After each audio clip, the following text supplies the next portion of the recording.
Hi everyone, स्वागत है आपका ऑटोमेटिक कंट्रोल सिस्टम के एक नए सेशन में, जिसमें कि हम लोग जानेंगे टाइम रिस्पांस एनालिसिस में स्टैंडर्ड टेस्ट सिग्नल के बारे में।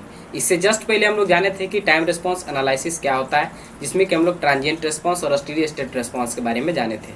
तो आज हमको जानना है स्टैंडर्ड टेस्ट सिग्नल के बारे में कि कौन कौन से सिग्नल है जो कि स्टैंडर्ड टेस्ट सिग्नल के अंतर्गत आते हैं। तो यह हमारा इस यूनिट का लेक्चर नंबर 2 है। तो देखिए, सबसे पहले हमको जानना है कि हमारा जो स्टैंडर्ड टेस्ट सिग्नल जो है वो कौन कौन से सिग्नल है जो स्टैंडर्ड टेस्ट सिग्नल में आते हैं। तो वैसे देखिए, हमारा मतलब अभी देखा जाए तो हमारे बहुत सारे ऐसे सिग्नल हैं जो कि टाइम के फंक्शन के सिग्नल होते हैं, लेकिन उसमें से जो सबसे इम्पोर्टेंट जो कि स्टैंडर्ड एज ए स्टैंडर्ड के रूप में यूज किया गया है, वो कुल मिलाकर हमारे पास 4 सिग्नल हैं, जो कि हमारा है step signal, ramp signal, parabolic signal और इम्पल्स सिग्नल। तो इन चारों सिग्नल के बारे में हम बारी बारी से एक एक सिग्नल को अच्छी तरीके से पढ़ेंगे कि स्टेप सिग्नल क्या होता है, रैंप सिग्नल क्या होता है, पैराबोलिक सिग्नल क्या होता है और इम्पल्स सिग्नल क्या होता है। तो यहाँ पर देखिए, पहले कुछ पॉइंट लिखे हैं, उसको देख लेते हैं। क्या है कि there are so many signal are available, बहुत सारे सिग्नल जो है वो अवेलेबल हैं, which are function of time, जो कि टाइम के फंक्शन में होते हैं, जो कि टाइम के फंक्शन है, and can be used as a reference input, और उसको हम लोग यूज करते हैं रेफरेंस इनपुट के तरह फॉर वेरियस कंट्रोल सिस्टम, अलग अलग कंट्रोल सिस्टम में। वैसे बहुत सारे हैं, मतलब कि बहुत नंबर ऑफ सिग्नल है जिसको कि हम लोग जो कि टाइम के फंक्शन में होता है, जिसको कि एज ए रेफरेंस इनपुट हम लोग यूज करते हैं कंट्रोल सिस्टम में। लेकिन जो स्टैंडर्ड सिग्नल है वो स्टैंडर्ड कुल मिलाकर 4 ही सिग्नल है। तो वही लिखे हैं, the standard test signal which are most commonly use, जो स्टैंडर्ड टेस्ट सिग्नल जिसको कि हम लोग ज़्यादा यूज करते हैं एज ए रेफरेंस इनपुट के रूप में, वो हमारा कौन कौन है। तो वो हमारा स्टेप सिग्नल है, रैंप सिग्नल है, पैराबोलिक सिग्नल है और इम्पल्स सिग्नल है। तो इन चारों सिग्नल को हम लोग एज ए स्टैंडर्ड हम लोग टेस्ट सिग्नल के रूप में यूज करते हैं। अब हम लोग सबसे पहले जानते हैं कि स्टेप सिग्नल क्या होता है, कि स्टेप सिग्नल होता क्या है। तो देखिए क्या कहा है कि the signal whose value changes from one level to another level in zero time. क्या कहा कि वैसा सिग्नल जो कि जीरो टाइम इंटरवल में एक लेवल से दूसरे लेवल में पहुंच जाता है, एक लेवल से दूसरे लेवल में चला जाता है, चेंज कर लेता है अपने लेवल को एक लेवल से दूसरे लेवल में, तो वो हमारा स्टेप सिग्नल होता है। फिर से सुनिए क्या कहा स्टेप सिग्नल, कि स्टेप सिग्नल वैसा सिग्नल होता है जो कि जीरो टाइम रेस, मतलब बहुत ही कम, जीरो समय में तो कोई समय ही नहीं, जीरो समय में जो अपना एक लेवल से दूसरे लेवल में चला जाता है, अपने लेवल को चेंज कर लेता है, तो उसको हम लोग स्टेप सिग्नल करते हैं। जैसे कि यहाँ पर आप फिगर के थ्रू समझिए कि क्या कहा कि यहाँ पर देखिए जीरो टाइम पे, यहाँ क्या टाइम हमारा जीरो है, जीरो टाइम पे हमारा यह जो सिग्नल है वो एक स्टेप फॉलो कर लिया, एक स्टेप को ये पार कर दिया, मतलब पहले जीरो टाइम पर जीरो पर ही था और जीरो समय पे ही ये 0 से 1 पर चला गया, मतलब एक स्टेप ये आगे बढ़ गया। तो यही हमारा होता है स्टेप सिग्नल। इसको अगर हम मैथमेटिकली रिप्रेजेंट करें तो इसको मैथमेटिकली रिप्रेजेंट करते हैं, आरटी मतलब क्या आ गया, रेफरेंस इनपुट। तो रेफरेंस इनपुट बराबर में यूटी, यहाँ पर यूटी क्या है, यू की जगह पर हम लोग क्या लिख सकते हैं, यूटी हमारा क्या है, एक स्टेप बढ़ा है तो हम 1 लिखेंगे। तो यहाँ पर यूटी जो है, यूटी इजकल टू 1 है। यूटी इजकल टू 1 कब होगा, जब टी का वैल्यू हमारा 0 या 0 से बड़ा होता है, उस केस में हमारा यूटी का वैल्यू जो होता है वो 1 होता है। और हमारा यूटू का वैल्यू 0 कब होता है, जब हमारा मतलब टी का वैल्यू 0 कब होता है, जब हमारा मतलब टी का वैल्यू, यूटी का वैल्यू 0 कब होता है, जब हमारा टी का जो वैल्यू है वो 0 से कम होता है, मतलब निगेटिव की ओर अगर टी का वैल्यू होता है तब हमारा उस केस में यूटी का वैल्यू 0 होता है, स्टेप फंक्शन के केस में। फिर से समझ लीजिए कि क्या कहा कि इसको हम मैथमेटिकली जब रिप्रेजेंट करते हैं तो हम करते हैं क्या, आरटी मतलब reference input is equal to UT, जहाँ पर यूटी इस फिगर से अगर आप देखें तो आप क्या देख रहे हैं कि यूटी का वैल्यू क्या है, मतलब ये स्टेप सिग्नल जो है वो एक स्टेप आगे बढ़ा है, मतलब एक स्टेप को फॉलो किया, 1 यहाँ पर है, तो इसलिए हमारा यूटी का वैल्यू 1 लिख दिए। लेकिन यहाँ पर यूटी का वैल्यू 1 कब होगा, तो यूटी का वैल्यू जब हमारा टी का वैल्यू 0 से बड़ा होगा या 0 के इक्वल, 0 या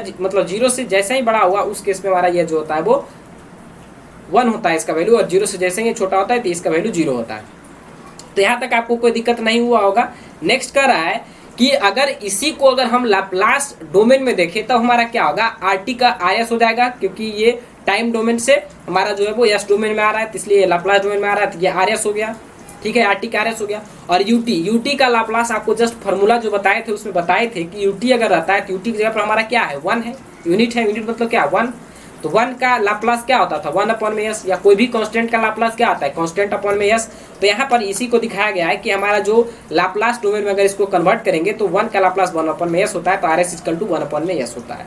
यहाँ तक आपको कोई दिक्कत नहीं हुआ होगा। नेक्स्ट इसमें क्या कर रहा है, तो इसमें कह रहा है कि it is also defined as the displacement input. यह एकदम बहुत इंपॉर्टेंट पॉइंट है ऑब्जेक्टिव पॉइंट ऑफ व्यू से कि हम लोग स्टेप सिग्नल को और क्या कहते हैं, तो स्टेप सिग्नल को हम लोग डिस्प्लेसमेंट यूनिट भी कहते हैं। क्या कहते हैं? डिस्प्लेसमेंट यूनिट भी कहते हैं। जैसे देखिए, जैसे जैसे हम बढ़ेंगे वैसे वैसे हमारा इसका डेरिवेटिव जो है इसका चेंज होते रहेगा, मतलब इसका जो वैल्यू है इसका पावर जो है वो चेंज होते रहेगा। जैसे अगर हम स्टेप सिग्नल में गए तो यूटी बराबर 1 है, मतलब अब कांस्टेंट है। इसके जस्ट बाद अगर हम रैंप सिग्नल में जाएंगे तो यहाँ पर यूटी की जगह पर यूटी इक्वल टू जो 1 है वहाँ पर मतलब कि आरटी की जगह पर यहाँ पर यूटी है ना, इसके जस्ट आगे जाएंगे तो उस जगह पर हमारा हो जाएगा टी स्क्वायर, मतलब उस जगह पर टी हो जाएगा। उसके जस्ट आगे जाएंगे पैराबोलिक में तो वहाँ पर हो जाएगा टी स्क्वायर, मतलब एक एक पावर इसका बढ़ते रहता है। तो यहाँ पर अब हम लोग चलते हैं, इसका जो हमारा सेकेंड सिग्नल है वो हमारा रैंप सिग्नल। रैंप सिग्नल क्या कहता है? The signal which start at zero value and increases linearly with time is known as ramp signal. यहाँ पर आप खुद देख सकते हैं कि क्या कहा रैंप सिग्नल, कि रैंप सिग्नल वैसा सिग्नल होता है जो कि जीरो से स्टार्ट होता है और समय के सापेक्ष जैसे हमारा समय बढ़ता है उस अनुसार हमारा जो इनपुट का वैल्यू जो है रेफरेंस जो हमारा सिग्नल जो है वो जीरो से स्टार्ट होता है और उसी के साथ साथ जैसे जैसे समय बढ़ता है वैसे वैसे वो इंक्रीज करता है। तो यहाँ पर आप देख सकते हैं कि जीरो पर हमारा आर टी का वैल्यू जीरो है, जैसे जैसे टाइम बढ़ा है वैसे वैसे हमारा इसका वैल्यू जो है वो बढ़ रहा है, लिनियरली जो हमारा है वो बढ़ रहा है। इसी को हम लोग रैंप सिग्नल करते हैं। फिर से सुन लीजिए, the signal which start at zero value जो जीरो से स्टार्ट होता है एंड इंक्रीजेज लिनियरली और लिनियरली इंक्रीज करता है विथ टाइम, टाइम के साथ is known as ramp signal. इसको अगर हम मैथमेटिकली रिप्रेजेंट करें तो कैसे करेंगे, तो वहाँ पर हम R T equal to step signal में क्या लिखे थे, R T equal to U T लिखे थे, जहाँ पर यू टी हमारा यूनिट मतलब 1 हुआ था। अब यहाँ पर हम लोग क्या लिखेंगे, एक पावर उसको बढ़ाएंगे, तो अब कांस्टेंट से जस्ट एक पावर बढ़ाएंगे तो टी आएगा, तो R T equal to T हो गया। तो यहाँ पर टी का वैल्यू हमारा टी कब होता है, जब ये जीरो से बड़ा होता है। जीरो से जैसे ही ये छोटा होता है तो उस केस में हमारा आर टी का वैल्यू जो है वो जीरो हो जाएगा, क्योंकि जैसे ही नेगेटिव में जाएगा तो आर टी का वैल्यू हमारा जीरो आ जाता है, पॉजिटिव में जाने पर आर टी का वैल्यू टी आता है। तो यहाँ तक इसमें कोई दिक्कत नहीं हुआ होगा। अब आपको पता होगा कि हमारा अगर इसको हम लोग लाप्लास डोमेन में लाएं तो R T equal to R S हो जाएगा पहली बात। और यहाँ पर टी का लाप्लास क्या होता है, तो टी का लाप्लास 1/s² होता है, जो कि आपको पता होगा कि ये कैसे आता है, लेकिन फिर भी आपको हम देखिए एक बार और बता देते हैं। वैसे जो भी फार्मूला आपको बताया गया है, जो बेसिक न्यूमेरिकल आपको कराए गए थे, वो न्यूमेरिकल पर आपको खास कर ध्यान देना है, क्योंकि वही न्यूमेरिकल का ज़्यादा यूज होता है। और वो न्यूमेरिकल अगर आपका क्लियर होगा तभी आप इसका जो आने वाला जो हमारा लाप्लास का जो न्यूमेरिकल होता है उसको आप बना पाइएगा। और लाप्लास का पूरा ये जो सब्जेक्ट आप पढ़ रहे हैं, अगर लाप्लास आपका सही नहीं है, लाप्लास अगर बेसिक भी आपका लाप्लास नहीं क्लियर हुआ है, तब आपको यहाँ पर दिक्कत हो सकता है। इसलिए लाप्लास को आपको क्लियर रखना है, जितना भी आपको डेरिवेशन बताया गया है उसको आप क्लियर रखिए। साथ ही साथ जो आपको बेसिक फार्मूले जो बताए गए वो तो याद रखना है, या बेसिक न्यूमेरिकल पर भी आपका ध्यान देना है। तो यहाँ पर देखिए, अगर हम इसका लाप्लास निकालते हैं तो हम क्या बोले थे कि टी फंक्शन का लाप्लास क्या होता है, तो टी टू द पावर यहाँ पर कुछ नहीं है तो क्या है, 1 है। तो यहाँ पर टी टू द पावर 1, तो इसका हमारा क्या बोले थे कि यहाँ पर आता है n अपॉन मतलब फैक्टोरियल n अपॉन में s to the power n plus में 1, यही तो होता था हमारा टी फंक्शन का लाप्लास। तब इस केस में n का वैल्यू क्या है, 1 का फैक्टोरियल क्या होता है 1, और अपॉन में यस 1 n के जगह पर 1 रखेंगे तो 1 + 1 क्या होगा 2, तो 1/s²। तो वही देखिए लिखे हैं R S equal to 1/s²। तो यहाँ पर आपको ये समझ में आ गया होगा।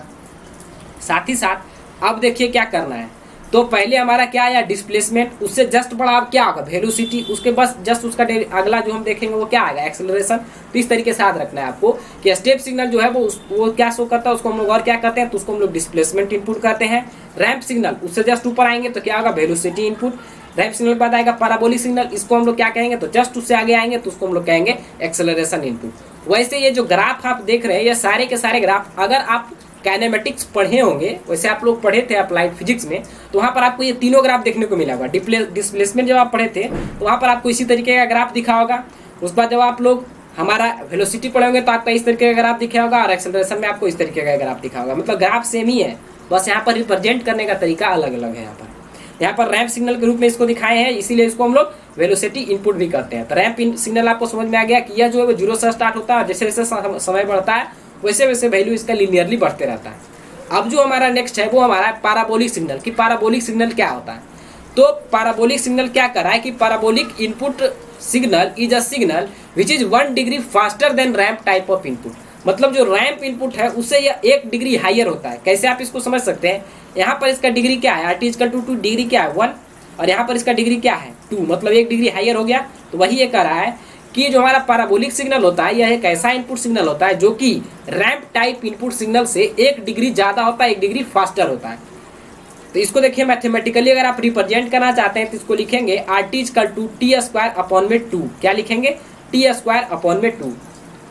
इसको आप यहाँ पर इसका इस तरीके से कंपेरिजन कर सकते हैं कि हमारा जो पाराबोला जो होता है, पाराबोला का इक्वेशन जो होता है वो वाई इक्वल टू के एक्स स्क्वायर होता है। तो यहाँ पर इसको अगर आप देखें तो इसको आप इस तरीके से लिख सकते हैं कि यहाँ पर क्या हो जाएगा, ये आर टी हो जाएगा प्लस में के, यहाँ पर क्या होता है कांस्टेंट, यहाँ पर कांस्टेंट क्या है 1/2। तो यहाँ पर इसको आप लिख सकते हैं 1/2 और यहाँ पर एक्स स्क्वायर है तो यहाँ पर क्या हो जाएगा टी स्क्वायर। ये देखिए क्या शो कर रहा है, ये हमारा पैराबोला का ही इक्वेशन शो कर रहा है, इसलिए इसका जो ग्राफ जो बनता है वो हमारा पैराबोलिक ग्राफ बनता है। ठीक है, यहाँ पर यह क्या होता है कि यह लिनियरली तो नहीं होता है, लेकिन जैसे जैसे समय बीतता है वैसे वैसे इसमें चेंजिंग आते रहता है। तो यहाँ पर देखिए क्या है, R T equal to T square upon में 2। यहाँ पर टी का जो वैल्यू है, मतलब टी हमारा टी स्क्वायर अपॉन में 2 कब मिलेगा, जब हमारा टी का वैल्यू 0 से बड़ा होगा, मतलब टी का वैल्यू अगर पॉजिटिव होगा उस केस में R T equal to T square upon में 2 मिलेगा, और जब हमारा टी का वैल्यू 0 से कम मतलब नेगेटिव होगा तो उस केस में हमारा जो आर टी का वैल्यू मिलेगा वो 0 मिलेगा। अब इसका आप लाप्लास निकालें तो लाप्लास इसका क्या हो जाएगा, टी स्क्वायर अपॉन में 2 का लाप्लास क्या होगा, तो ये होगा 1/s³। कैसे होगा ये खुद आप देख लीजिए एक बार, और हम यहाँ दिखा देते हैं। तो यहाँ पर हमारा क्या है, फंक्शन क्या है, टी स्क्वायर अपॉन में 2, क्या लिखा गया है टी स्क्वायर अपॉन में 2। तो यहाँ पर हमारा जो कॉन्स्टेंट टर्म है इसको हम पहले बाहर ले लेते हैं, तो क्या हो जाएगा 1/2।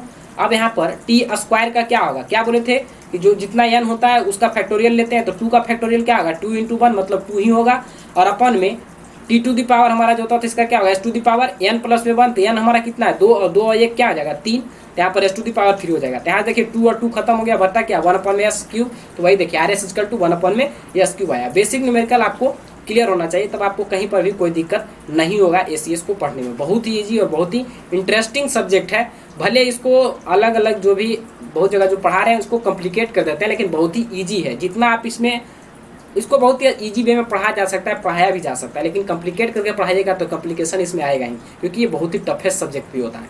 अब देखिए हमारा यहाँ पर क्या है कि इसको हम लोग और क्या करते हैं, इसको हम लोग एक्सेलरेशन इनपुट भी करते हैं। तो याद रखने वाली ऑब्जेक्टिव क्या था कि स्टेप सिग्नल को हम लोग डिस्प्लेसमेंट इनपुट कहे थे, रैंप सिग्नल को हम लोग वेलोसिटी इनपुट कहे थे, पैराबोलिक सिग्नल को हम लोग एक्सेलरेशन इनपुट कहे थे। तो इन तीनों पॉइंट को आपको बाई हार्ट याद रखना है, क्योंकि इससे ऑब्जेक्टिव आपको पूछे जा सकते हैं।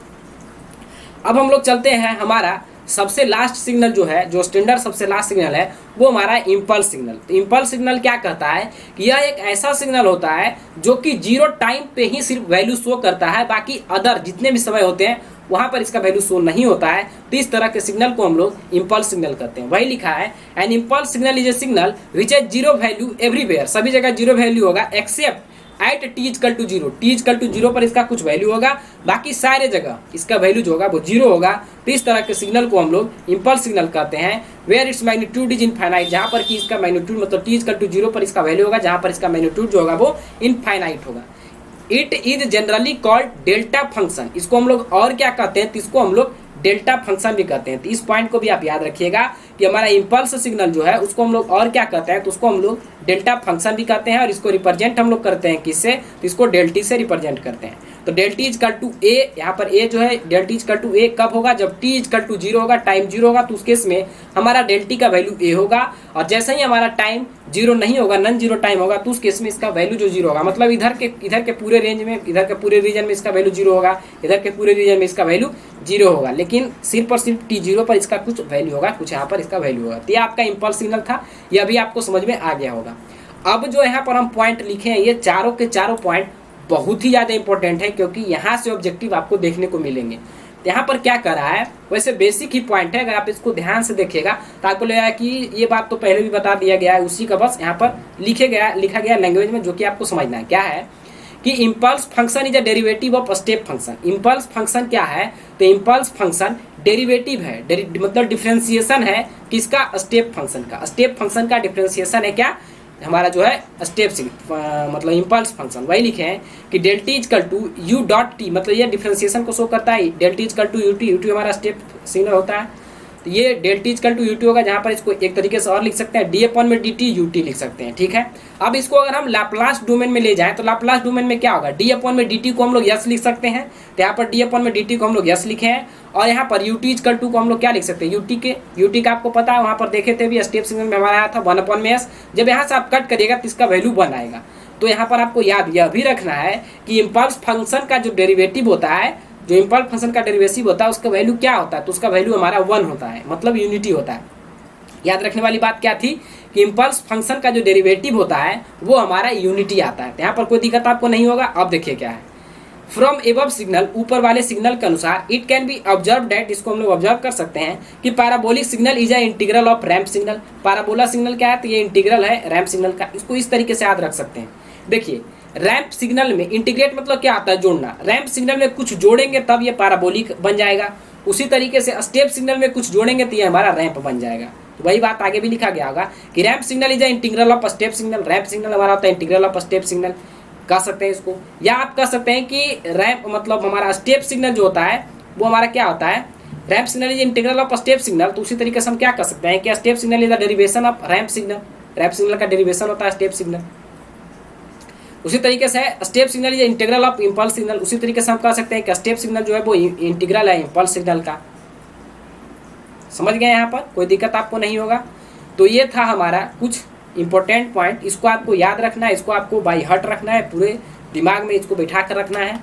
तो यह जो सेशन है वो बहुत ही ज़्यादा इंपॉर्टेंट है। इसमें जो है वो 4 मार्क्स के क्वेश्चन आपको डायरेक्टली पूछे जाते हैं कि हमारा स्टैंडर्ड टेस्ट सिग्नल क्या क्या होता है, उसके बारे में आप लिखिए। तो वहाँ पर आपको इन चारों सिग्नल को डिफाइन करना होगा, स्टेप सिग्नल, रैंप सिग्नल और पैराबोलिक सिग्नल, और साथ ही साथ इम्पल्स सिग्नल को। तो आज के सेशन को यहीं पे एंड करते हैं।